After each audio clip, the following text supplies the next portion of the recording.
this is an iHeart podcast. Guaranteed human. Brought to you by the reinvented 2012 Camry. It's ready. Are you? Welcome to Stuff You Should Know from HowStuffWorks.com.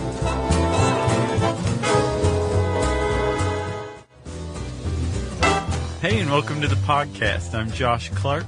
Charles W. Chuck Bryan is looking deeply into the eyes of Nikola Tesla right now for some reason. I never noticed that he literally is staring at me the whole time. Yeah. I once wrote an article for HowStuffWorks.com about why the eyes in some paintings follow you. Oh, really? Yeah. Dude, why didn't you tell me about that? I don't know. We've never podcasted on it because it would literally be like a 5-minute podcast. Yeah. Well, maybe we can bring it up But, yeah. for your podcast. Maybe. It's worth reading, though. I think if you typed in eyes and painting or something like that in the search bar at HowStuffWorks.com, it would bring it up. I figured it was because the eyes were cut out and there was a psychopathic killer behind the painting. That's the second page. Oh, okay. Gotcha. Also, while we're just doing plugginess, right? Mm-hmm. Why don't you follow us on Twitter? It's a party over there, right? Our handle, sometimes not what you'd think right off the top of your head, but it makes sense when you hear it.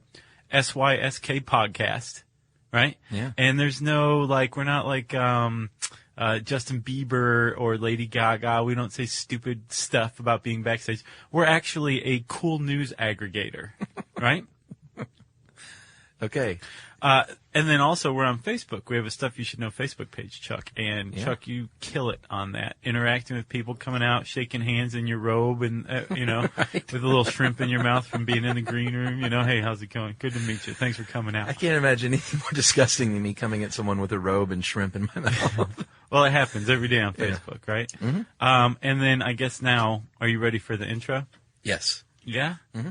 Chuck, I want you to go back with me to 1990. All right. Freshman in college, baby. I'm a freshman in high school.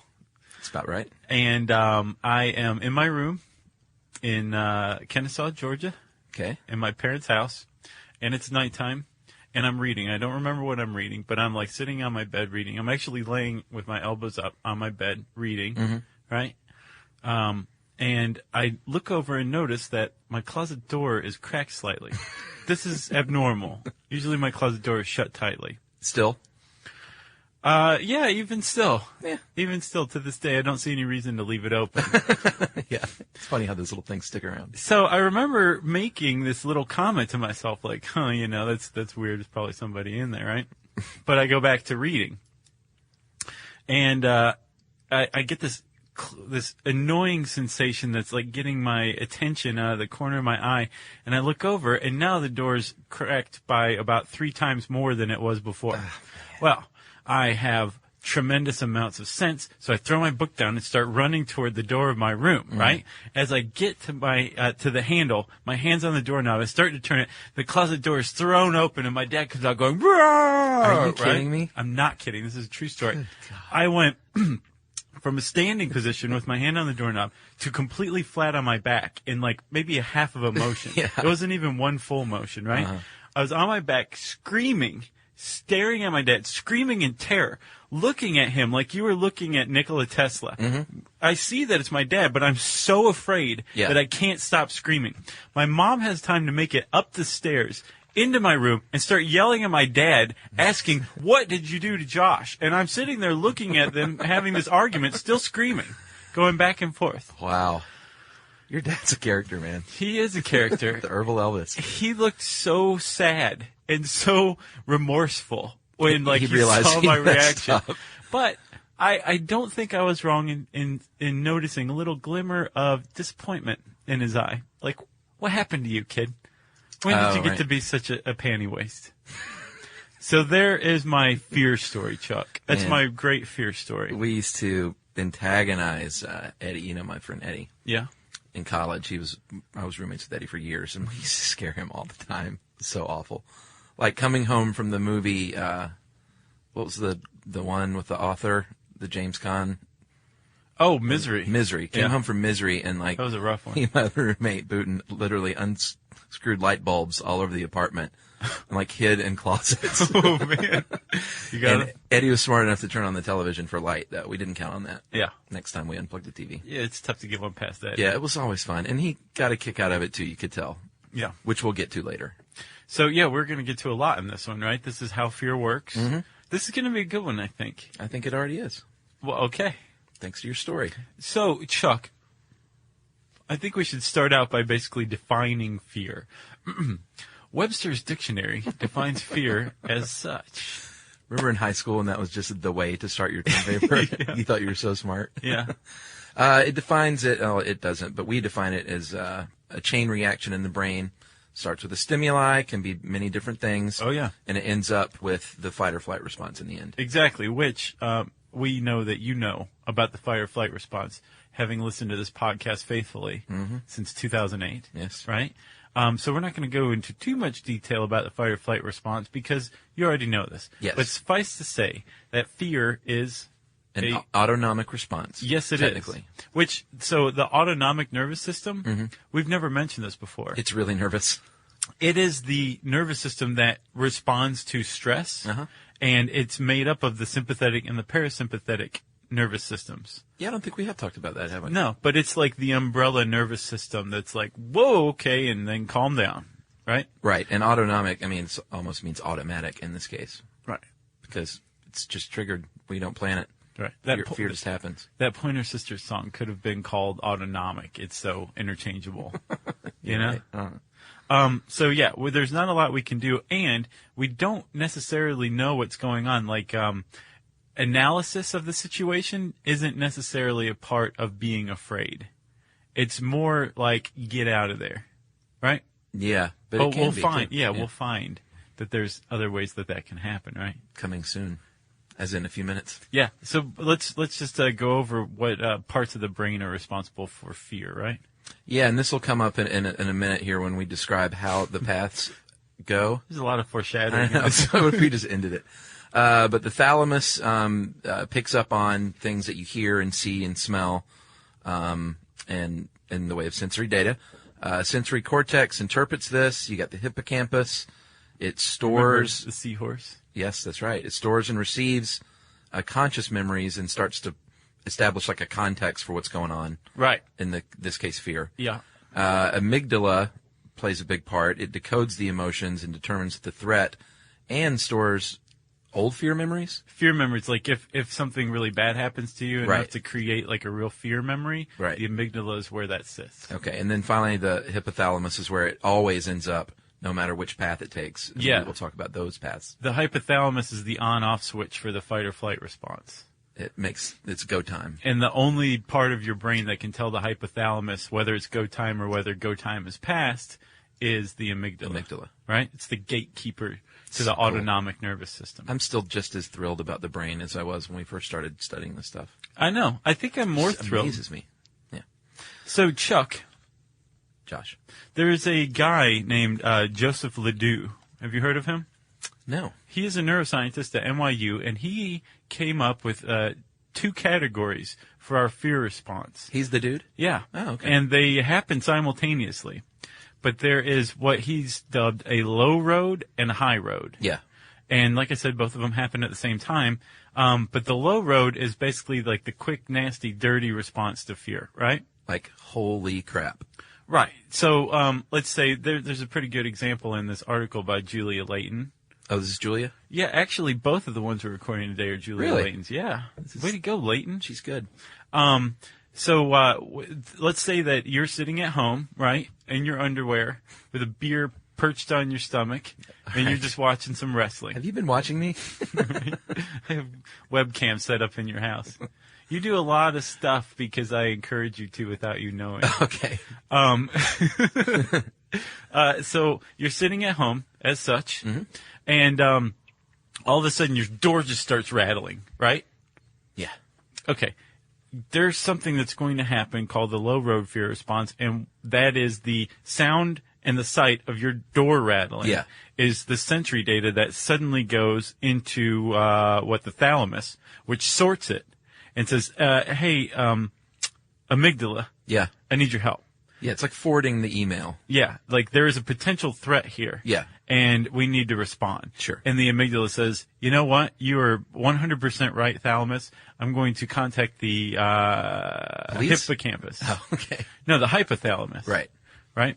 And basically get the fear, fight or flight response going. Yeah, just in case, let's go ahead and turn it on. Right. So you are now, your beer is spilled all over the floor because Yes. you leapt up out of your easy chair. Uh-huh. Okay.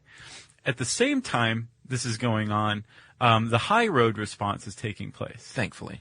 Yes. So the high road response is, it takes longer, but it gives you a much more thoughtful analysis of what's going on. Yeah, there's a couple of extra stops along the way that lead to reason and context and that kind of Yeah. thing. So this time it goes to the sensory cortex first.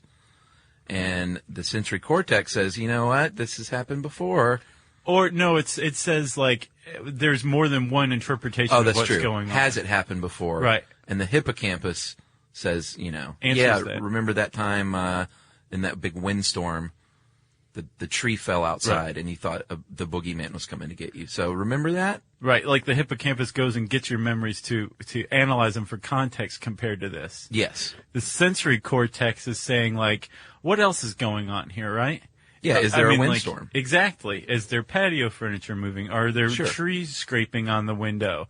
And all of a sudden you're like, oh, okay, it is wind, right? That's right. But let's say that your brain, your sensory cortex said, no, what I hear is a guy shouting like, I'm coming in, right? Yeah. And your hippocampus is like, well, last time that happened, a guy came in a ski mask and I was hogtied for 3 days before anybody found me, And right? it was not the wind. So that leap up out of the easy chair is your low road response. Yeah.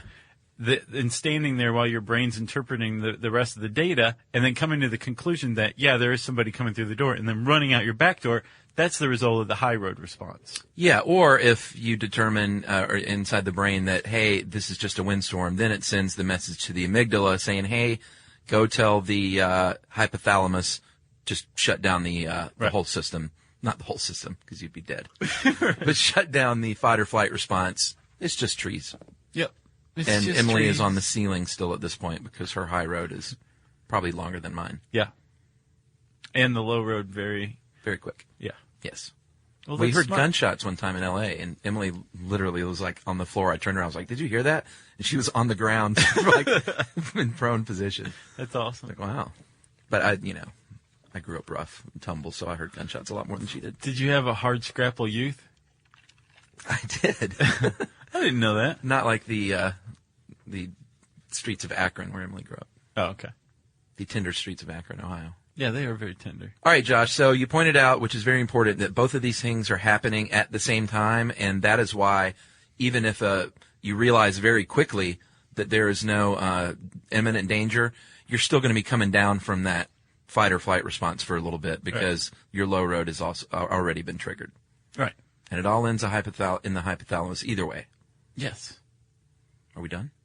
I guess so. That was really rapid, man. No, we're not done.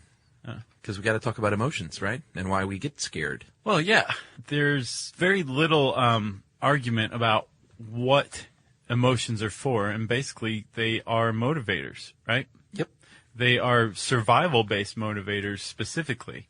The basic ones, there's, let's see, anger, fear, surprise, disgust, joy, and sadness.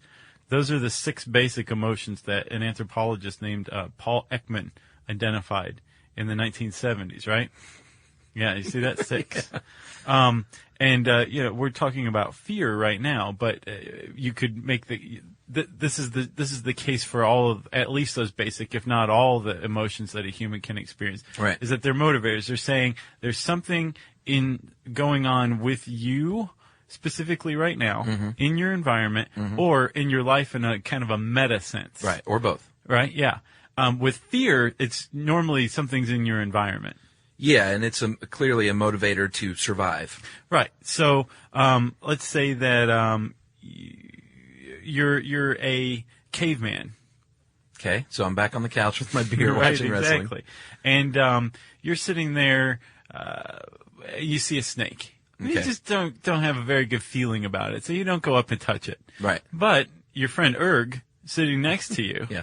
is like, well, what is this? And Erg gets bit and dies. A horrible, nasty death Yeah. right in front of your eyes. What happened to Tuk Tuk? Is he Well, no, okay. you're Tuk Tuk. Oh, okay. Okay. Sorry. So, you, Tuk Tuk, Uh-huh. have just formed possibly the first fear memory in response to snakes. Yeah. You are doing a very crude interpretation of natural selection and evolution. Yeah. You are going to be able to go mate, Uh-huh. and mayhaps that fear memory will somehow epigenetically be passed on to your offspring. Yeah, and then it's a trait. Eventually, yes. So, fear is a survival-based motivator, right?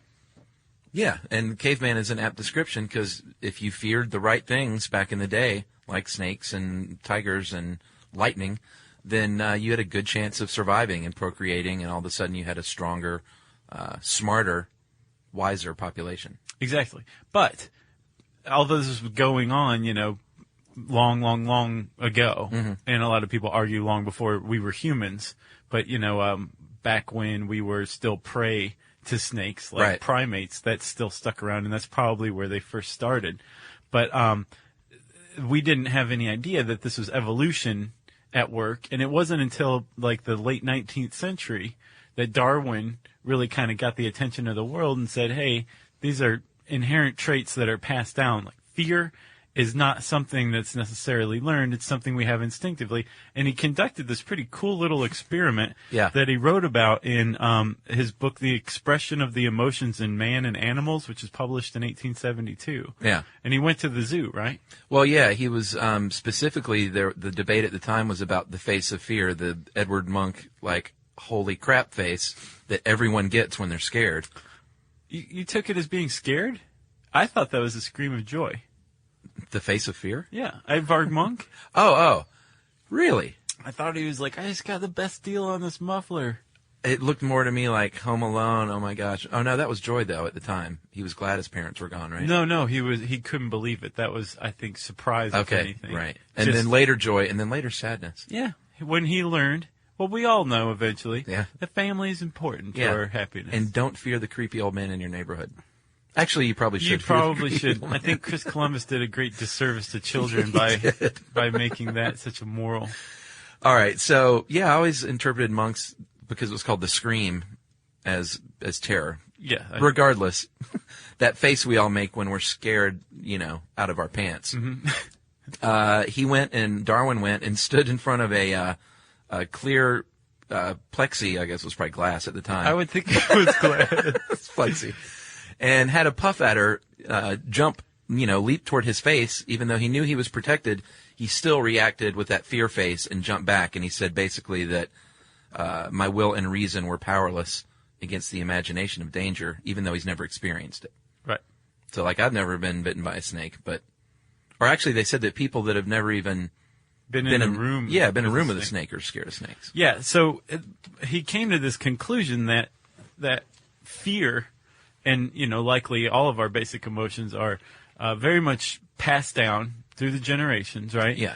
And he came to that conclusion because he couldn't control himself. Mm-hmm. When the snake, which he'd never been bitten by, lunged at the glass, which was safely in between Yeah. them, he still couldn't control it. So he concluded, there's a lot more going on to this than, just something I've learned because why would I be afraid of a snake? Right. And I know rationally that there's glass there, so that this stuff is so ancient.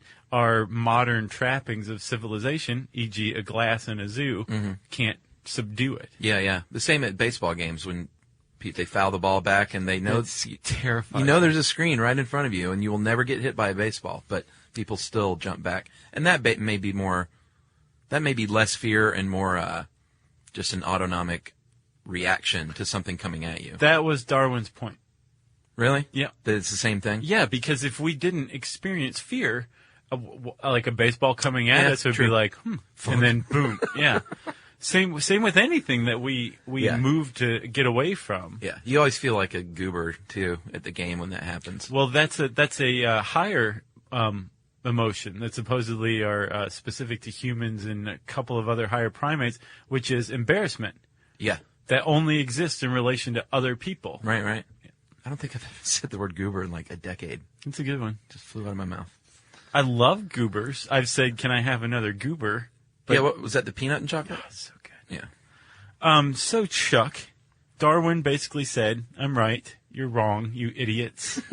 And fear is now seen as a basic emotional response that's an inherited one. Yeah, and it's the same as it was in the caveman days, except it's not lions and tigers now. It's people breaking into your house, home invasion, Yeah. terrorist attack. Well put. Thank you. And then there's another point that Darwin made. I don't know if he hammered it home, but we can anticipate things, right? Yeah. Like, we don't have to see a snake bite Erg to be afraid Right. of a specific snake, right? Or have it experienced And yourself the- even. Right. Or, and it doesn't go away with each snake. Like, each new snake doesn't necessarily not represent a new threat. Right. Snakes in general do, right? Yes.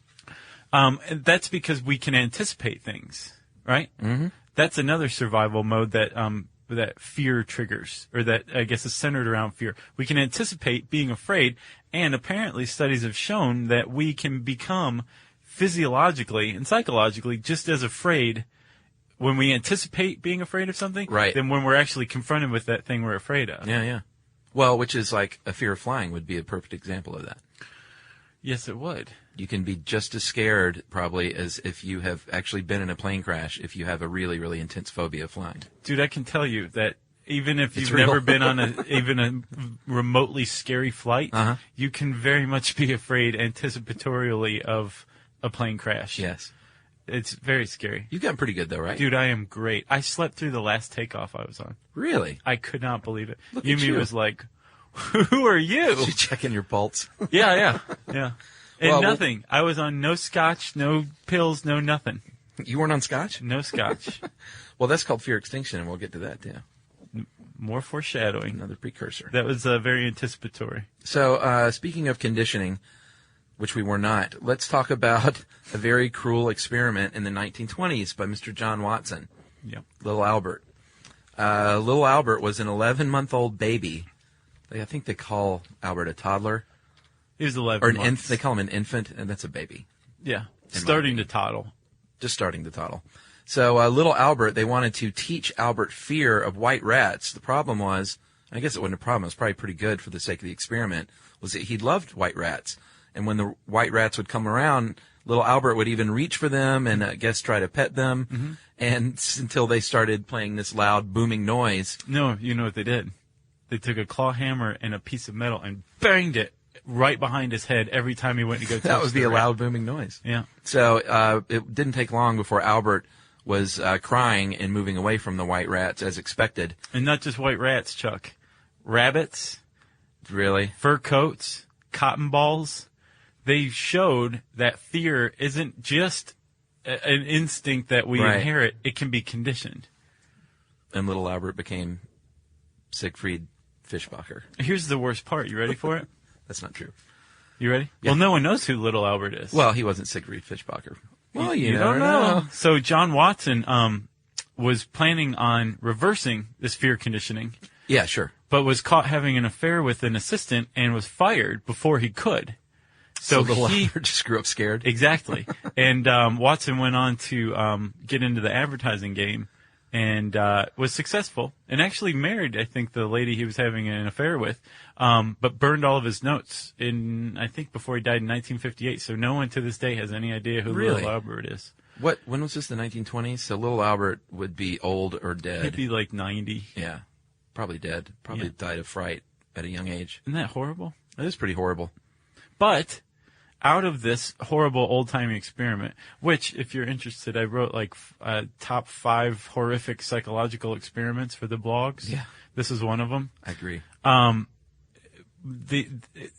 What came out of it was an understanding that fear is conditioned, right? Yes. And if you can condition somebody, if you can teach somebody to fear, you can teach people to unfear, Yeah. right? But before we get to that, Chuck, More precursors. I think we should talk about some of the most common fears. Yeah, I didn't realize that phobias, there are only 3 main types, and I guess it's sort of a lot of them fall under these umbrellas, so that must be the deal, because agoraphobia, Fear of places where escape might not be easy or help may not be available. Oh, that's like a fear of big open places. Yeah, but I think in a broader sense, it's just fear of I may not be able to get help Yeah. in case I need it. You know, one of the characteristics of agoraphobia in some cases is like being afraid like if you're out on the beach, being afraid you won't have anything to grab onto and just flying off the earth. Really? Yeah. Wow. Yeah, like you can't go into big open spaces. It's like the opposite of claustrophobia. Joan Cusack on that show, that awesome Showtime show, has agoraphobia. She can't leave the house. Mm-hmm. And it's like really kind of heartbreaking, maybe because it's Joan Cusack. You know, and you have like, you want good things for her. Well, you want good things for the whole Cusack family. Yeah, that's true. Social phobias obviously have anything to do with people, and then specific phobias is the third category, which is a bit of a cop-out, because that's like everything else that you're afraid of. Including, you ready? Phobophobia. Fear of phobias. Fear of fear. Fear of fear. Yeah. That's everybody. No, this is like a debilitating phobia. That you don't like. That you're afraid of becoming afraid at some point. So what, do you just set your life up very safely? Like, don't watch horror movies, don't...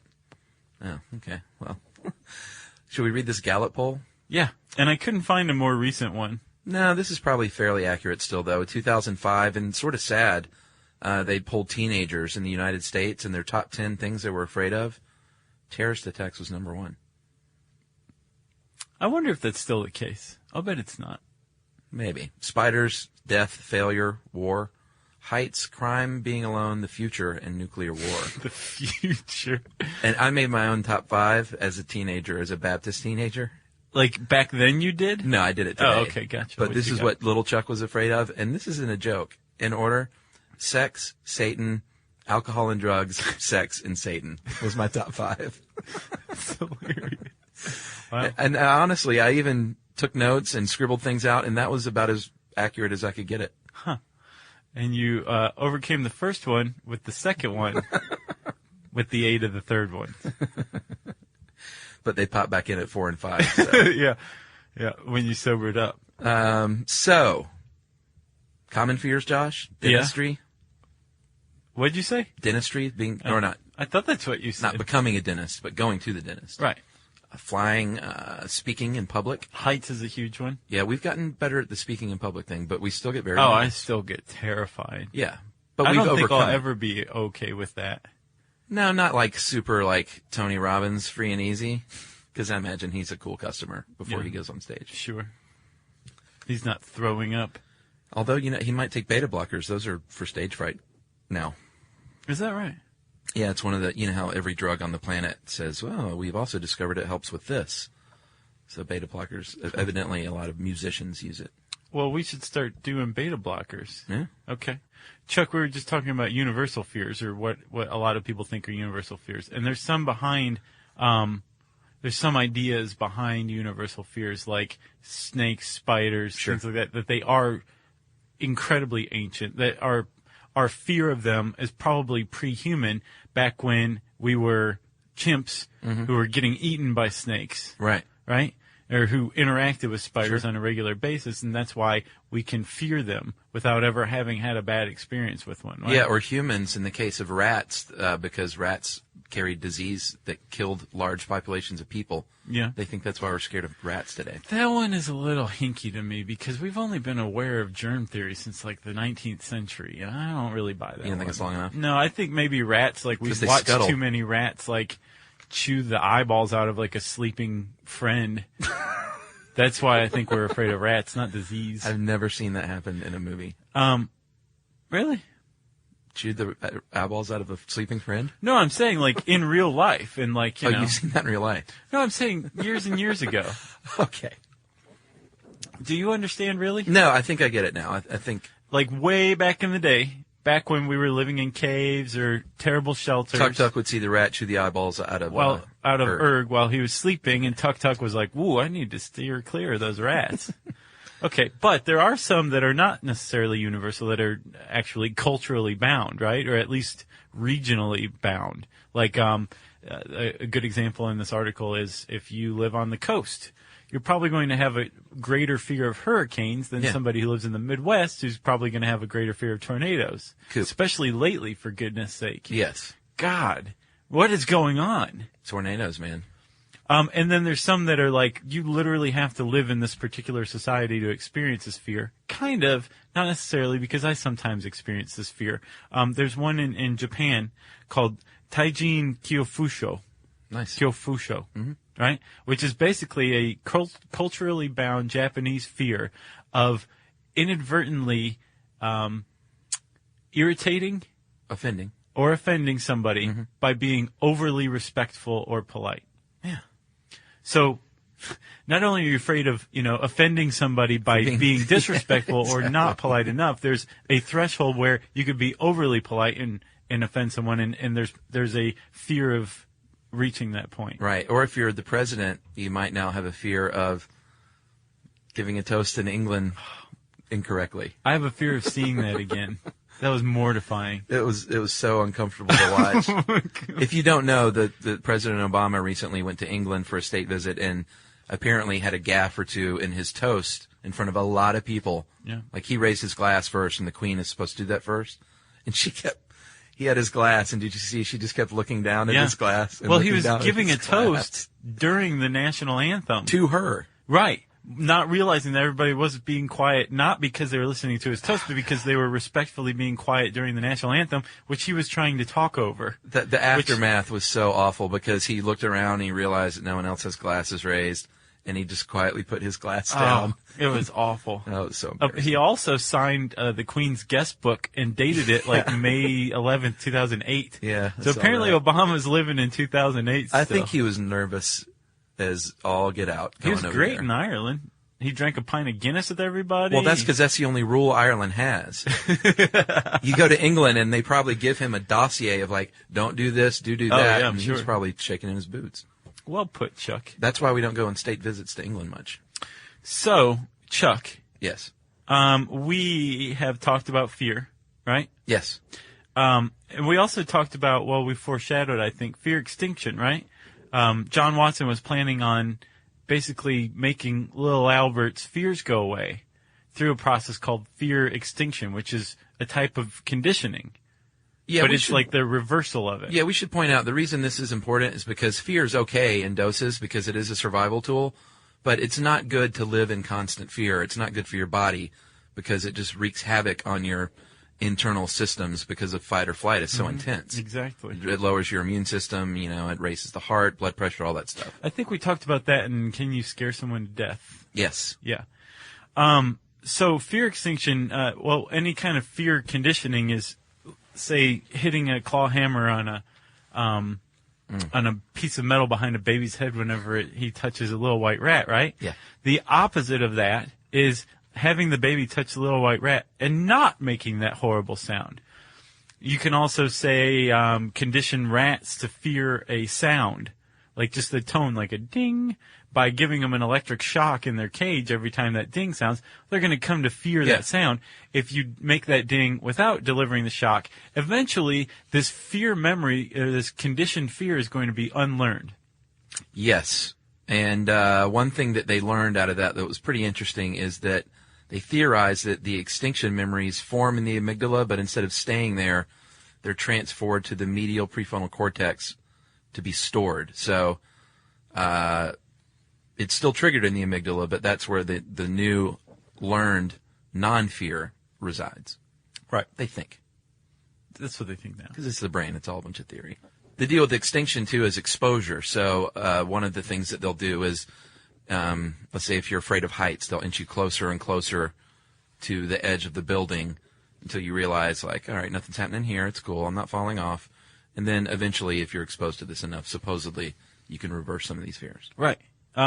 That's general, like, behavioral psychology, Yeah. just little by little, because you're making memories every time. Yeah.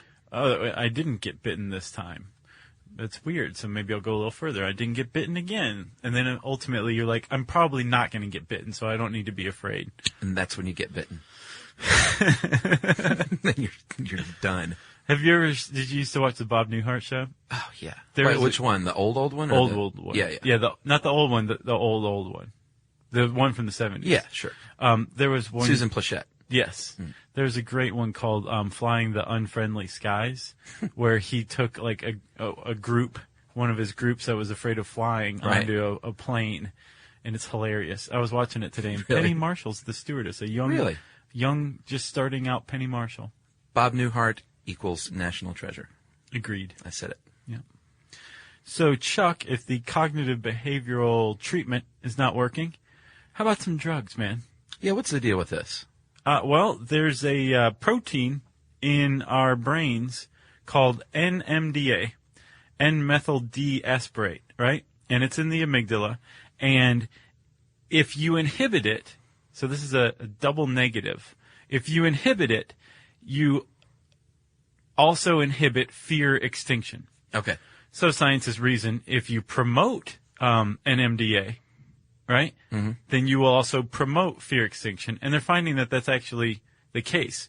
There's a tuberculosis drug, an antibiotic, that promotes the production of the protein NMDA, and they give it to people and then give them exposure therapy as well. Right, because the whole deal is they don't want to try and replace it with a drug, but it just speeds up the classic conditioning experiment. Yeah, and I guess a trial with rats has proven this is possible.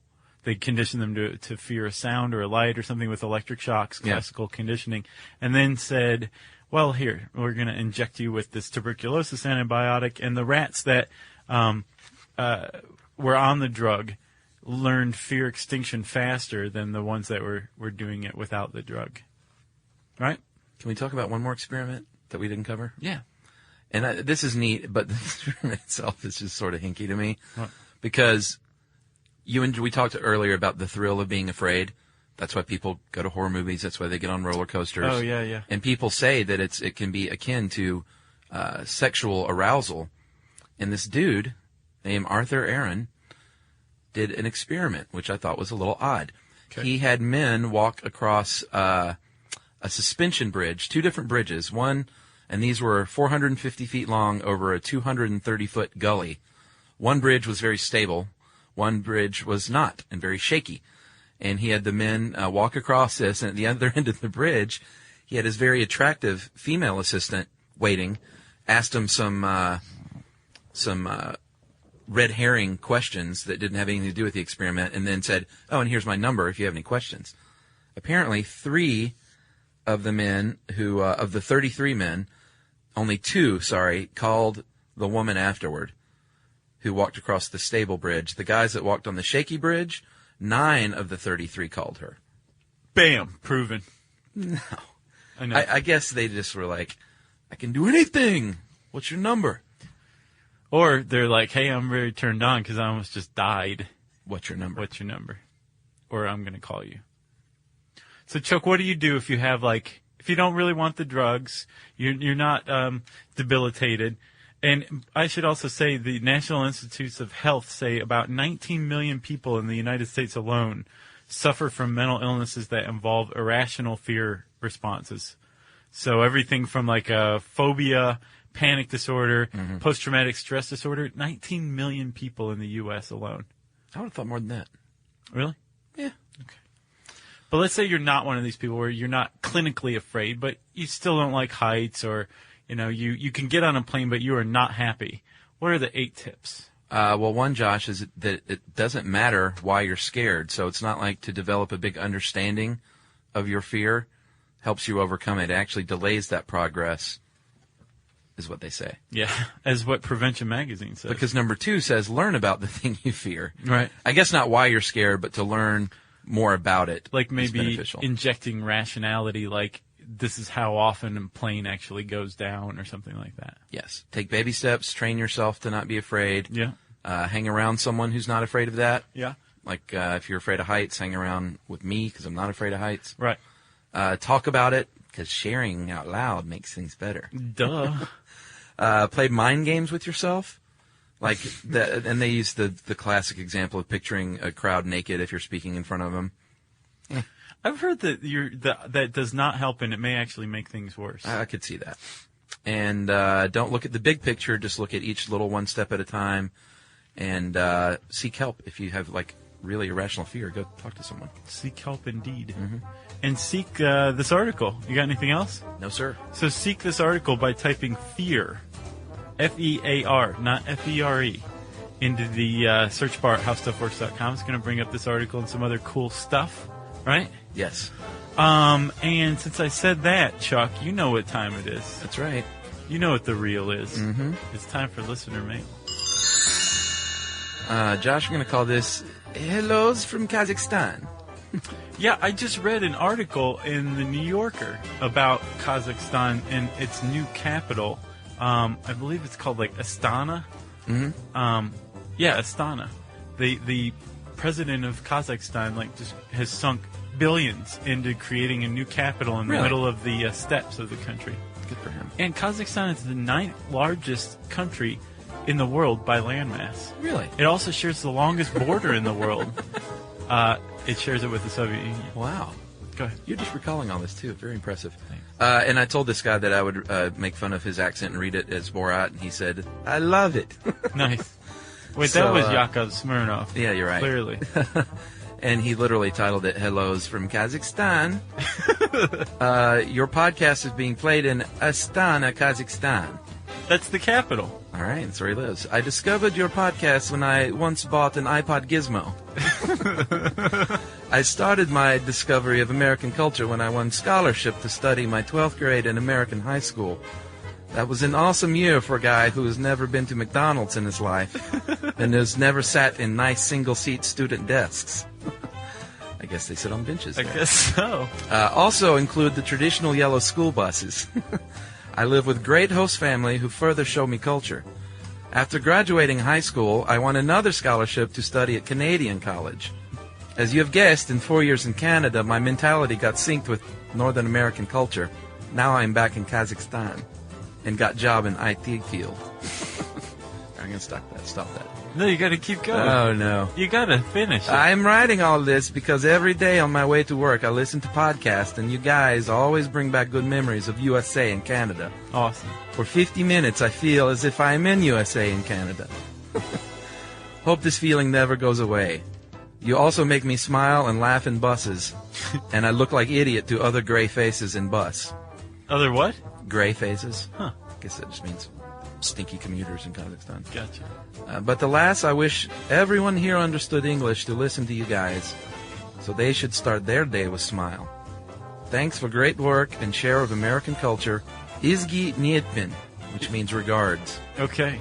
And that is from Gizat. Gizat. And he was thrilled that I would be making fun of his accent. That is awesome. He Thank thought you, that was neat. Gizat. We are glad to keep you entertained. And say hello to Borat for us. Yeah. Who is actually British, you know, John. I know. Okay. All right. He's playing Freddie Mercury. Is he really? Mhm. That'll be great. Heck yeah. Wait. Our guy? No. Not Gizat. Gizat. Thanks a lot, What's-his-faces. Gizat. We appreciate that. If you are afraid of something weird, we want to hear about it. That includes you too, Gizat. We want to know.